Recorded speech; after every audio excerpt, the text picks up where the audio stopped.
আর এরই মাঝে বাংলাদেশে আবারও শুরু হয়ে গেল মা ছেলের নতুন নাটক। বিস্তারিত জানতে দেখুন তাদের ভিডিও ফুটেজটি।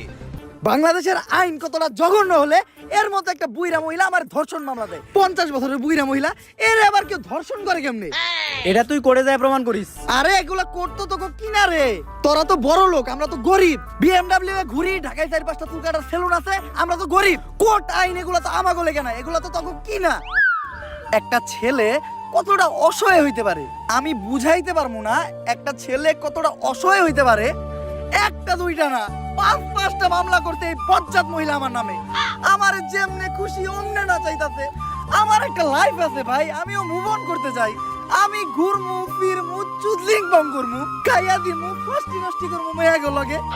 আমার এখন আর জুনা নাইকেল খাইতে ভাল লাগে না, আমি এখন কুচি ডাব খামু। তুমি আমার বাসায় আসছো কেন? তুই আমার ফোনে ডাটা ট্রান্সফার করলি কি আমার অজ্ঞান কইরা? বাংলাদেশের ছেলেদের ক্রাশের সাথে যে আমি চুদলিং বং করতে ওইটা নিলি কে তুই আমার ফোন থেকে ট্রান্সফার কইরা? বাংলাদেশের কত শত মেয়েরা আমি খেয়ে দিতি ফষ্টি নষ্টি করতি, এগুলার ছবি ভিডিও তুই নিলি কে তোর ফোনে ট্রান্সফার করে? স্টুপিডের বাচ্চা।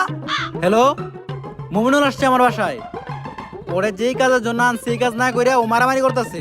আপনারা তাড়াতাড়ি 465-তে আসেন। স্টুপিড মহিলা কি বলে? ওর বাসায় নাকি আমি মারামারি করতাছি। তাহলে কি করতেছো তুমি? তুই বল আমি কি করতাছি? তুমি জানো তুমি কি করতেছো? তরে চুদলিং পং না করলে তুই মামলা উঠাবি না। কি কি? তরে চুদলিং পং না করলে তুই মামলা উঠাবি না, তুই কর। এটা আমি কোথায় বলছি? অনলাইনে বলবি নাকি তুই এইটা?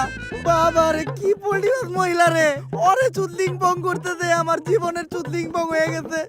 কেউ আমার এই জায়গা থেকে বাঁচান।